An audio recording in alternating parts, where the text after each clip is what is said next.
উপস্থিত হয়েছেন। আমি যদি শুরু থেকে শুরু করি, আমাদের অনুষ্ঠানের শুরুতে স্বাগত বক্তব্য রেখেছেন আমাদের যুবদলের কর্মকর্তা। উনি কিন্তু খুব সুন্দর করে এই বিষয়টা আলোচনা করেছেন যে আমরা প্রত্যেকেই আমাদের জীবন ধারণের জন্য আমাদের কিন্তু একটা প্রপার ক্যারিয়ার চুজ করতে হবে। আমরা চাই সবাই ভালোভাবে বাঁচতে, আমরা চাই আমাদের পরিবারকে এগিয়ে নিয়ে যেতে, আমরা চাই আমাদের সামনে আশেপাশে যারা আছে তারা সহ আমরা সবাই এগিয়ে যাই সবার গতিতে।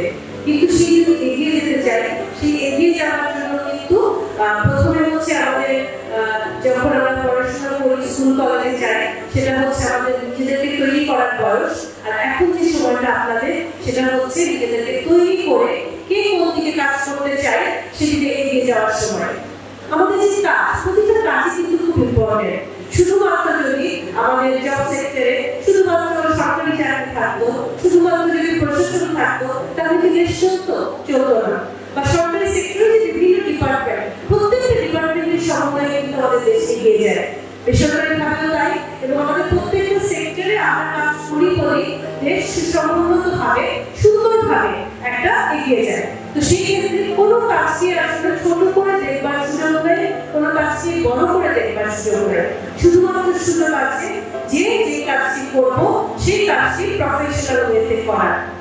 তো আর আমাদের যারা কাজ, আমরা যারা মঞ্চে বসে আছি বা আপনাদের সহযোগিতায় সারাক্ষণ আমরা আছি, আমাদের কাজ হচ্ছে আপনারা আপনাদের পথ চয়েস করবেন, আপনারা নির্দিষ্ট করবেন আপনারা কি কোথায় কাজ করবেন, কোন দিকে এগিয়ে যাবেন। আমাদের কাজ সেই জায়গাটা, সেই রাস্তাটা একটু সহজ করে দেয়া এবং সেই দিক নির্দেশ করাটা। আমরা আপনাদের এই পথটা পার করে এসেছি। একসময় আমরা ছাত্র ছিলাম, তখন আমার হয়তো একটা এইম ছিল, তারপর আমি যখন যুবক ছিলাম সেই এইমের দিকে আমরা কাজ করতে করতে এগিয়ে যাচ্ছি এবং আজকে এই অবস্থানে এসেছি।